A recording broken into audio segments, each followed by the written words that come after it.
police officer who lost their life today in a shooting at a King Soopers on Table Mesa in Boulder. This law enforcement procession stretches 4 miles.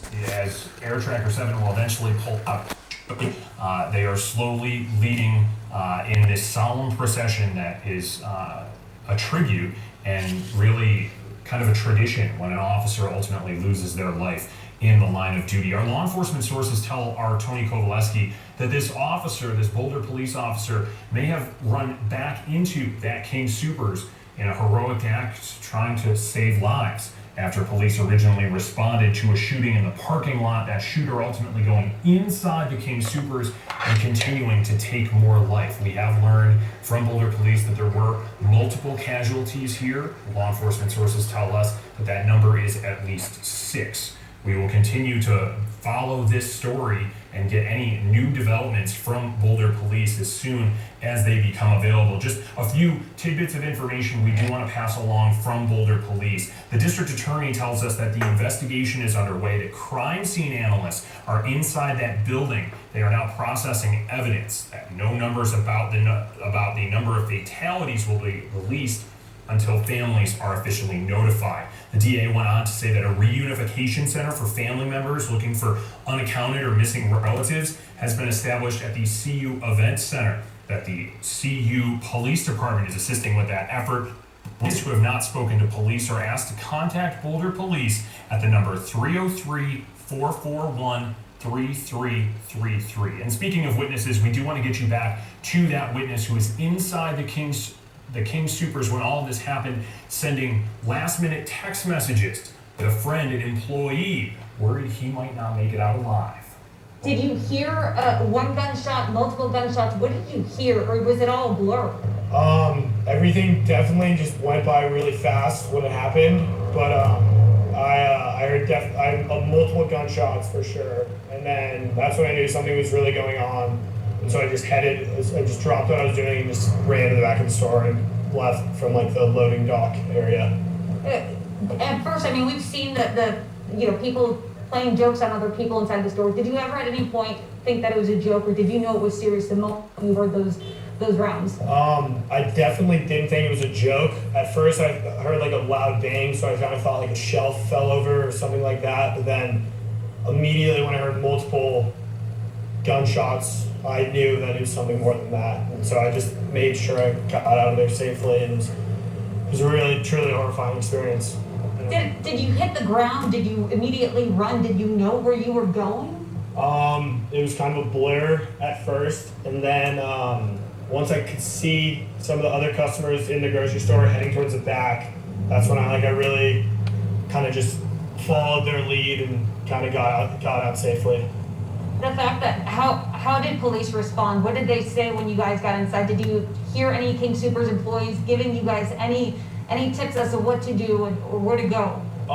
Yes, I do remember a King Soopers employee directing people to head to the back and stay safe and get out as efficiently as possible. So they definitely did their part, and I kind of fled the scene as soon as possible to get out safely and call my parents and whatever. But then the police officers and all the first responders were on as soon as possible, and they locked down the area as soon as I could. You said you reached out to your mom and your dad. Did you text them? Did you call them? What did you say to them? Basically just said, I'm okay. That was the first thing I said. I just wanted to make sure that they knew I was all right, but I told them that my friend Mason was still inside. It was the first thing on my mind was just, because when I went into the store, I knew he had a shift today, so I just went in just like a regular old day, said hello, and then clearly it just was turned for the worse. And so that was my first priority, just making sure that he got out safe.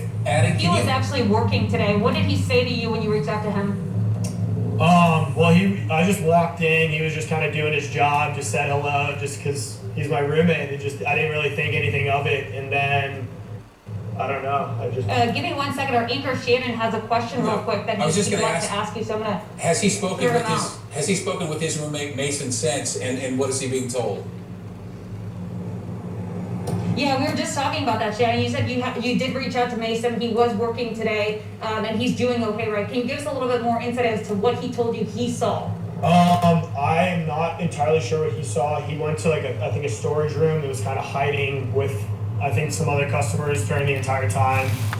And then, but he was texting us updates, making sure he was all right, and I could tell that he was. Can you read some of those text messages that, I mean, I can't imagine what you guys were experiencing at the moment. Yeah, I think that one of the biggest like scary texts that he sent me just said, "I love you guys. Like, thank you for everything in case like things go bad." And that was a really hard text, especially me being in this situation. Like that's something that I would never want to hear from any of my friends because I knew the seriousness of what was going on, and it was horrifying. It was truly horrifying. Your friend that was working at King Supers today didn't actually think he was going to make it out alive. He was worried. Sadly, I would say yes to that answer. Did you at any point question whether you were going to make it out alive? Yeah, I guess I'd never experienced anything like what I saw, and I didn't see anything. I could just hear, and I just ran. I just wanted to get out of there, and there was a lot of elderly people I remember trying to get out too, so it was just like, there was just so much going on in such a compact area, but I was out of there quickly, so I'm thankful for that, and I pray to God that everything is okay, and that I'm not really even sure what is still going on in there, but I just hope everything is okay. How long would you say you were inside the store before police came in and gave you a plan to get out? I was probably only there for a couple minutes once I heard the gunshots, and then I fled as soon as possible and ran to the back of the shopping center and called my parents.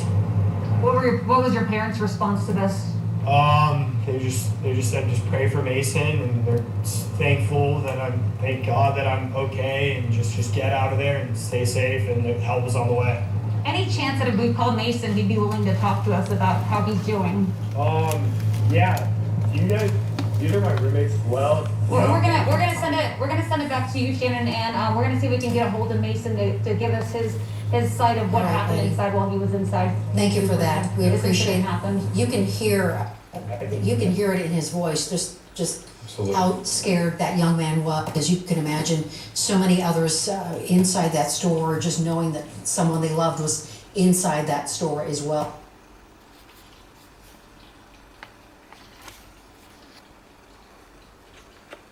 I'm going to take you back out live and show you the ending of this processional. As Air Tracker 7 pulls out, we can see just how long that line of first responder vehicles is as they escort the body of the fallen Boulder police officer ultimately to what we believe is going to be the Boulder coroner's office. A touching moment just moments ago during that interview. As the ambulance rounded a corner, there appeared to be individuals, law enforcement officers, potentially just members of the general public, standing around the corner of a turn, all giving a salute. Our law enforcement sources tell us that at least 6 people were killed when a lone gunman went into the Table Mesa King Supers in Boulder today. We are still waiting on official confirmation on that number from Boulder Police. We do know multiple people were killed, and ultimately, one member of the Boulder Police Force was ultimately killed as well. We will have much more throughout the evening here on Denver 7 as our live coverage continues. Next, coming up, Denver 7 News on Local 3 with Jessica Porter, Ann Trujillo, and our Shannon Ogden live from Boulder. Our teams of reporters live throughout Boulder. We expect another news conference with more information a little bit later on from Boulder Police, and we will bring that to you as soon as it happens live. Thank you so much for watching this special presentation of Denver 7 News. I'm Jason Grenow. We're going to leave you now with live pictures from Air Tracker 7 of that procession to honor a Boulder police officer killed in the line of duty at this mass shooting at a Boulder King Supers.